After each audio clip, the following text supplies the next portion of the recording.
اسی لیے غریب نواز کی روحانیت نے کہا احمد رضا کام میرا ہوا ہے نام تمہارا ہوگا. محبوب الہی کی روحانیت نے کہا احمد رضا کام میرا کیا ہے تو نام تمہارا ہوگا. محبوب جہاں کی روحانیت نے پکارا احمد رضا مسلک جو میرا تھا اس کو جمع تم نے کیا ہے کام تم نے کیا ہے اس لیے نام تمہارا ہوگا. سلطان اشرف جہانگیر سمنانی کی روحانیت نے پکارا احمد رضا کام میرا ہوا ہے نام تمہارا ہوگا.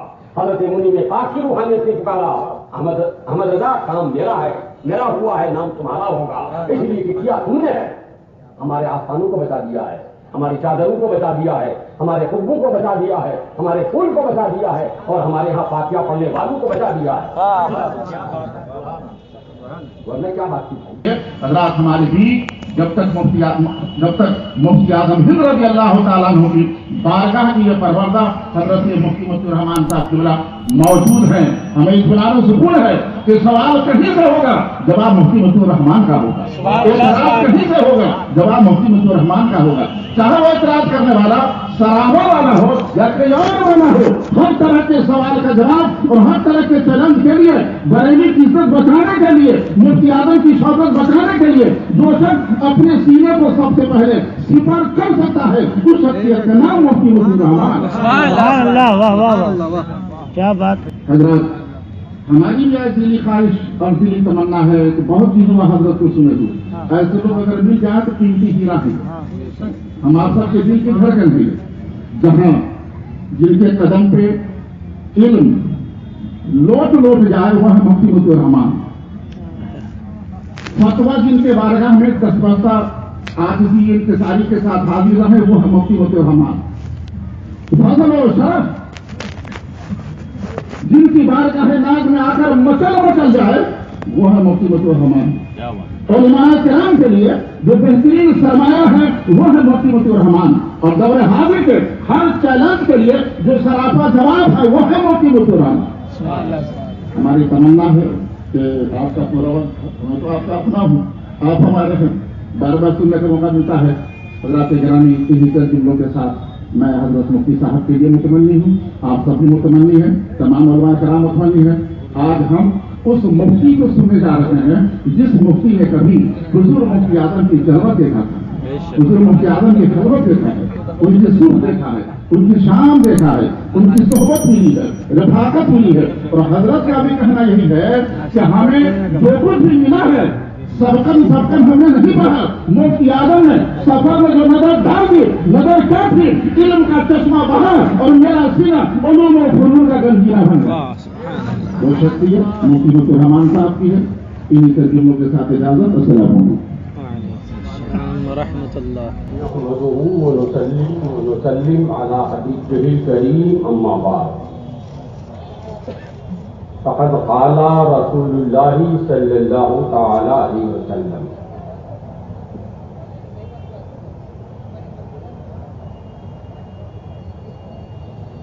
حكاية عن الملائكة نم كنومة العروس لا يقره الا من احب اليه.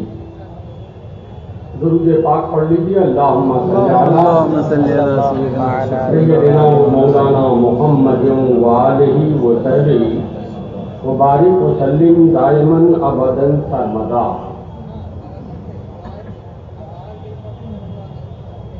مولانا موضوع سے بھی بولنا ضروری ہے اور آپ کی فرمائش کیسے پوری ہو پائے گی. انہوں نے کہا مسئلہ کہ اعلیٰ حضرت کو بولیے تھوڑا. ہاں تو وہی بولیے وہ تو کیسے چاہیے کرسی پہ بولتے ہیں سب لوگ بولتے رہتے ہیں.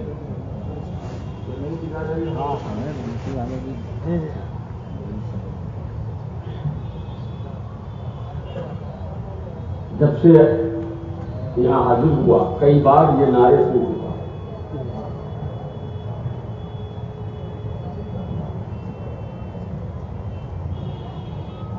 سمجھے بھی بے سمجھے بھی لوگ نعرے لگاتے ہیں. آج اس کا یہ رخ سمجھیے پورا سمجھا نہیں جا سکتا اس وقت. صرف ایک روح، وہ روح یہ ہے اس نعرہ لگانے سے لوگوں کو تکلیف ہوتی ہے۔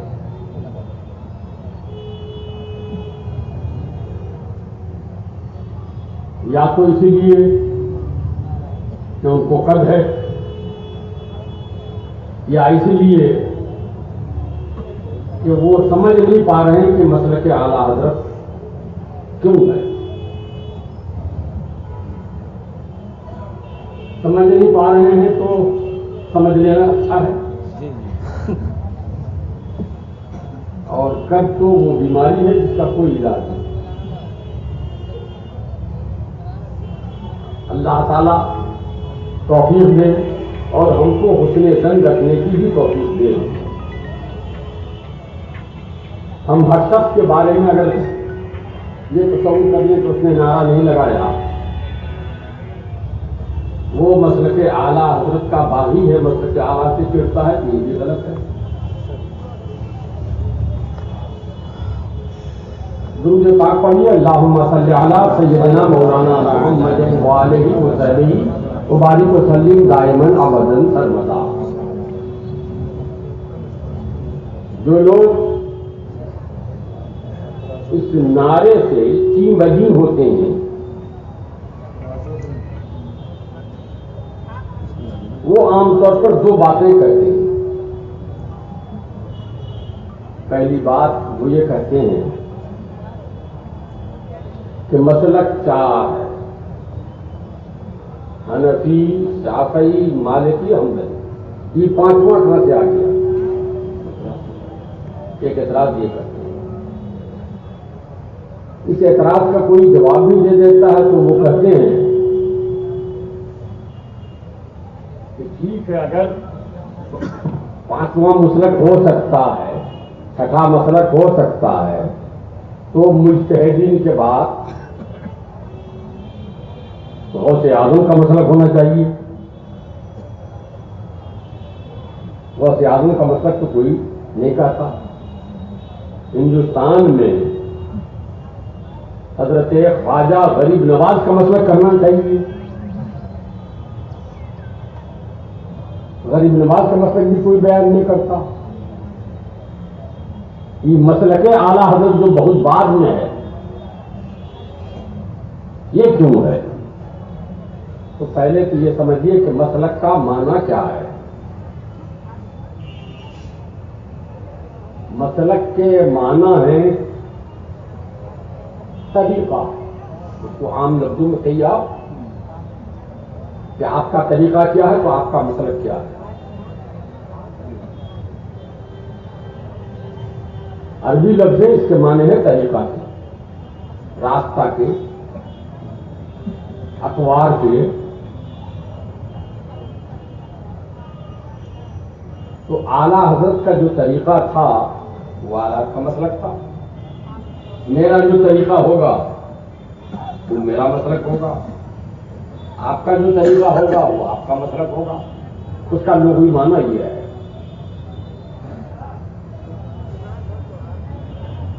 مسلک چار ہی، اچھا پہلے یہ سمجھیے چار ہی کیوں مذہب ہوا؟ مذہب کہیے، مسلک کہیے، چار ہی کیوں ہوا؟ یا نبی کریم صلی اللہ علیہ وسلم کی امت میں یہ جو چار ائمہ ہیں، امام اعظم ابو حنیفہ، امام شافعی، امام مالک، امام احمد بن حنبل، یہی چار مجتہد گزرے ہیں، یا ان چاروں سے پہلے بھی مجتہدین تھے؟ ہمارے علماء جانتے ہیں مجتہدین بہت سے، صحابہ بھی مجتہد ہوئے، تابعین بھی مجتہد ہوئے، امام اعظم کے کئی استاد مجتہد تھے، مگر مسلک ان کی طرف منسوب نہیں ہوا، امام اعظم کی طرف ہوا بعد میں آ کر، امام مالک کی طرف ہوا اور بعد میں آ کر، امام شافعی کی طرف منسوب ہوا اور بعد میں آ کر، امام احمد بن حنبل کی طرف منسوب ہوا اور بعد میں آ کر تو معلوم ہوا کہ مسلک کا تعلق پہلے اور بعد سے نہیں ہے. پہلے بھی مسلک ہو سکتا ہے، بعد میں بھی مسلک ہو سکتا ہے. اس کا انتصاب پہلے والوں کی طرف بھی کیا جا سکتا ہے، بعد والوں کی طرف بھی کیا جا سکتا ہے. لیکن بعد والوں کی طرف ہوا منسوب چار ائمہ کی طرف، ان سے پہلے والوں کی طرف منسوب نہیں ہوا. تو مسلک منسوب ہوتا ہے اسی لیے تاکہ لوگ اسی مسلک پر چلیں. مسلک جو منسوب ہوتا ہے اس کی وجہ یہی ہوتی ہے کہ لوگ اس مسلک پر چلیں. تابعین کے زمانے میں جو مسلک والے تھے ائمہ مجتہدین، یہ ہمارے علماء بیٹھے ہیں، میں ان سے پوچھوں مولانا امام نقی کا مسلک کیا تھا ہاتھ باندھنے کے سلسلے میں؟ نماز میں ہاتھ کہاں باندھا جائے؟ میں سمجھتا ہوں شاید ہمارے اس وقت جو موجود علماء ہیں کسی کو یاد نہیں ہوگا کہ امام نقی ہاتھ کہاں باندھتے، امام سفیان ثوری کہاں ہاتھ باندھتے تھے، امام حماد جو امام اعظم کے بھی استاد تھے وہ کہاں ہاتھ باندھتے تھے؟ کیوں نہیں معلوم ہوگا؟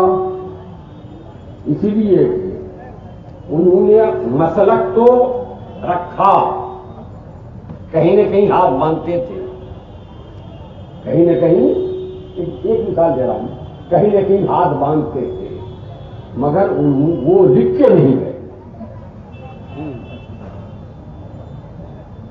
وہ لکھ کے نہیں گئے. ان کے جو تلامذہ تھے شاگرد حضرات نے بھی لکھا نہیں. اسی لیے بڑے بڑے علماء نے لکھا ہے ضیعہم تلامیذہم، ان کے شاگردوں نے ان کو برباد کر دیا، ضائع کر دیا. ان کے شاگرد حضرات اگر لکھ کے جاتے کہ امام نقی نے اپنا مسلک یہ بتایا تھا، امام سفیان ثوری نے اپنا مسلک یہ بتایا تھا، امام حماد نے یہ بتایا تھا، تو آج کتاب رہتی، اس کتاب کے ذریعے علماء کو معلوم ہوتا اور علماء بتاتے تو عوام کو معلوم ہوتا تاکہ لوگ اس پر چلتے. امام اعظم ابو حنیفہ، امام شافعی، امام مالک، امام احمد بن حنبل نے جس مسلک کو اپنایا احادیث و قرآن کی روشنی میں، اجتہاد کی روشنی میں، اس مسلک کو لکھ کے گئے، اس مسلک کو لکھ کے گئے. امام محمد رحمت اللہ تعالی علیہ نے امام اعظم کے شاگرد، امام اعظم نے کیا کتنے مسائل بیان فرمائے، وہ جو تحریر فرمائے ہیں وہ 90,000 ہیں.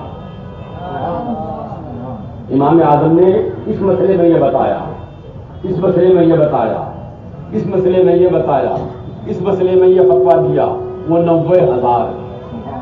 تو 90,000 تو مسائل بتائے اور قانون بتا کے گئے کہ اگر کوئی نیا مسئلہ پیدا ہو جائے جو آج ہمارے زمانے میں نہیں ہے، تو قانون یہ بتاتا ہے، اس قانون کی روشنی میں اس کو بتا دینا.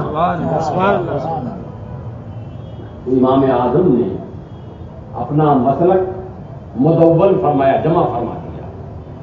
امام شافعی نے جمع فرما دیا، امام مالک نے جمع فرما دیا، امام احمد بن حنبل نے جمع فرما دیا. اور دوسرے جن اماموں نے بیان نہیں فرمایا ان کا مسلک آگے نہیں بڑھا، لوگوں کو معلوم ہوا ہی نہیں. بے شک غوث اعظم کا بھی مسلک تھا، خواجہ غریب نواز کا بھی مسلک تھا، جتنے بزرگان دین گزرے ہیں سب کا مسلک تھا،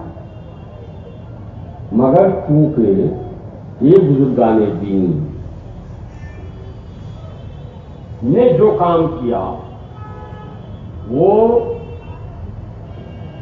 جمع کرنے لکھے جانے کی بنسبت بڑا تھا، وہ اس بڑے کام میں لگے رہے۔ آج غریب نواز نے اگر کتابیں لکھنا شروع کی ہوتی تو مسلمان کون بناتے لوگوں کو، ہے نا؟ اگر خواجہ غریب نواز کتاب بھی لکھنے میں لگے رہتے تو لوگ، یہاں کے لوگ، آپ اندازہ کیجیے، مجھے بتانے کی ضرورت نہیں کون سے، یہاں کے لوگ مسلمان کہاں سے ہوتے، تو انہوں نے مسلمان بنانے کا کام کیا، جو کام کتابیں لکھنے سے بھی بڑا کام تھا۔ میں لمبی داستان کہاں سے کہاں تک بتاؤں، آپ چلے آئیے۔ محبوب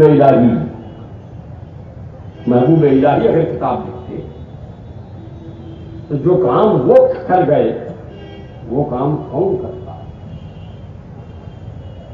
اسی طرح سے چلے آئیے آپ،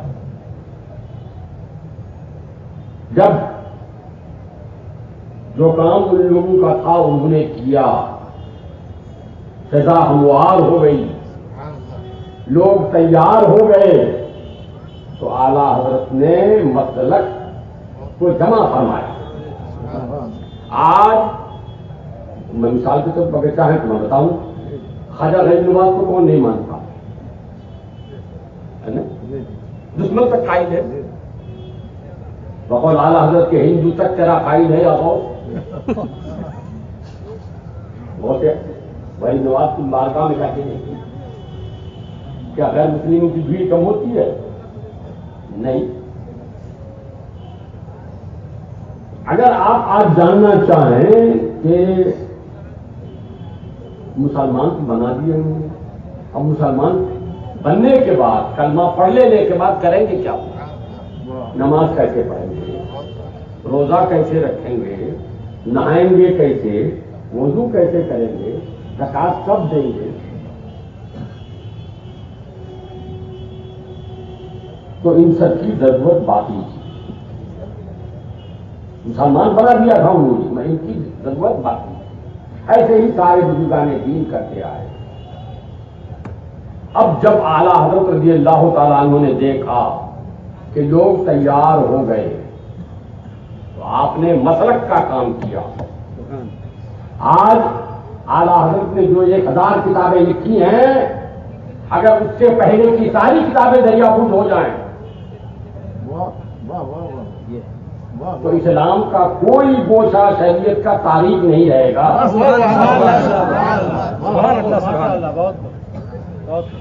آپ جاننا چاہیں کہ خواجہ غریب نواز نے نماز پڑھتے تھے تو فجر کی نماز میں قنوت پڑھتے تھے کہ نہیں پڑھتے تھے؟ کیسے معلوم ہوگا؟ کبھی نہیں لکھی۔ محبوب الہی آمین زور سے کہتے تھے کہ آہستہ کہتے تھے؟ انہوں نے اس پر کوئی کتاب ہی نہیں لکھی، معلوم کیسے ہوگا؟ کسی نے روزے میں مسواک تو کرنا سنت ہے، سب لوگ جانتے ہیں، شوربہ چکھ لیا، سالن پکا رہا تھا، رمضان کا دن تھا کہ بھائی کیسے، تو شوربہ چکھ لیا، روزہ ٹوٹا کہ نہیں ٹوٹا؟ یہ کیسے معلوم ہوگا؟ اگر آپ محبوب الہی کی کتابوں کو تلاش کریں گے تو وہاں یہ آپ کو نہیں ملے گا۔ اگر آپ حضرت مخدوم جہاں کے ہاتھ اس کو تلاش کریں گے تو آپ کو پورا نہیں ملے گا۔ اگر آپ مخدوم اشرف جہانگیر سمنانی کے ہاتھ تلاش کریں گے تو آپ کو نہیں ملے گا، اس لیے کہ وہ دوسرے کام میں لگے ہوئے تھے۔ یہ کام انہوں نے اعلیٰ حضرت کے لیے چھوڑ کے رکھا تھا۔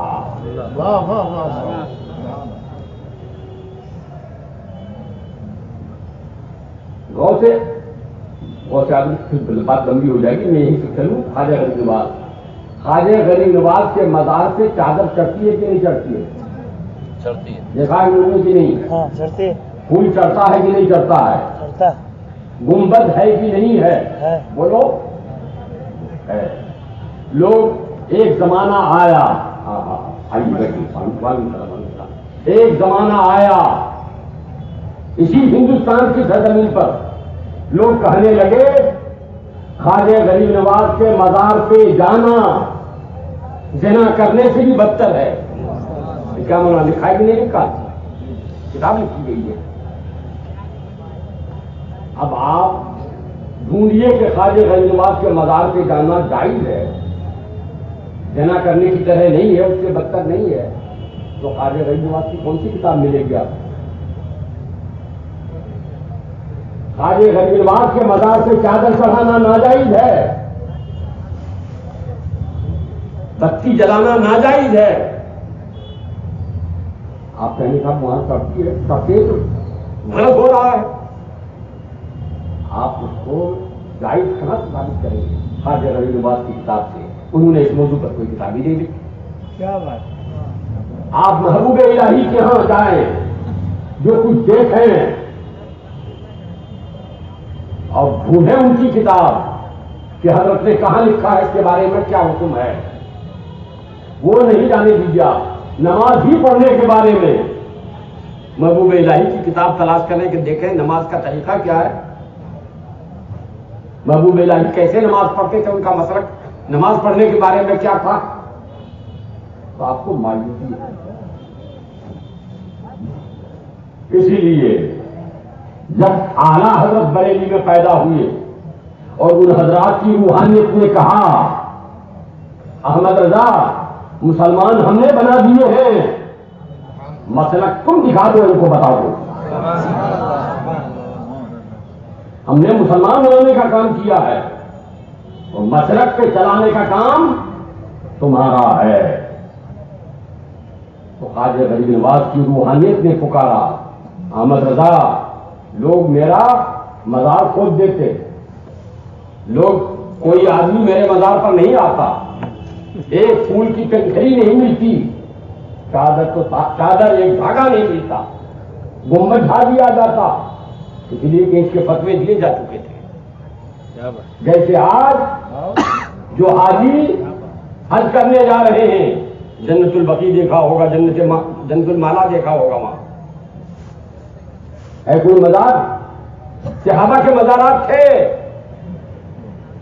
سب ڈھا دیے گئے ہیں نزدیک حکومت میں، سب ڈھا دیے، ان کے نزدیک ناجائز ہے، سب حرام. تو انہی کے جو خزرہ خار تھے، رضا خار تھے، یہاں بھی فتوا دے رہے تھے کہ ناجائز ہے، حرام ہے.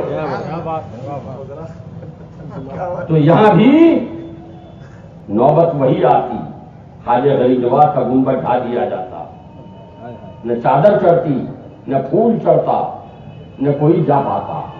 محبوب الہی کے آستانے کا بھی یہ حال ہوتا، مخدوم جہاں کے بھی آستانے کا یہ حال ہوتا، حضرت منیر پاک کے آستانے کا بھی یہ حال ہوتا، حضرت سلطان اشرف جہانگیر سمنانی کے مزار کا بھی یہ حال ہوتا. تو ان کی روحانیت نے پکارا احمد رضا تمہارے لیے راستہ ہم نے بنا دیا ہے، لوگوں کو مسلمان کر دیا ہے، لوگوں کے دل درست کر دیے ہیں. آج ہم پر حملے ہو رہے ہیں، اس حملے کا جواب تمہارے سوائے کوئی دے نہیں سکتا ہے. تم کھڑے ہو، اس کا جواب دو. تو اعلیٰ حضرت نے مسلک تو تھا غریب نواز کا، مسلک تو تھا محبوب الہی کا، مسلک تو تھا مخدوم جہاں کا، مسلک تو تھا سلطان اشرف جہانگیر سمنانی کا، مسلک تو تھا حضرت منیر پاک کا.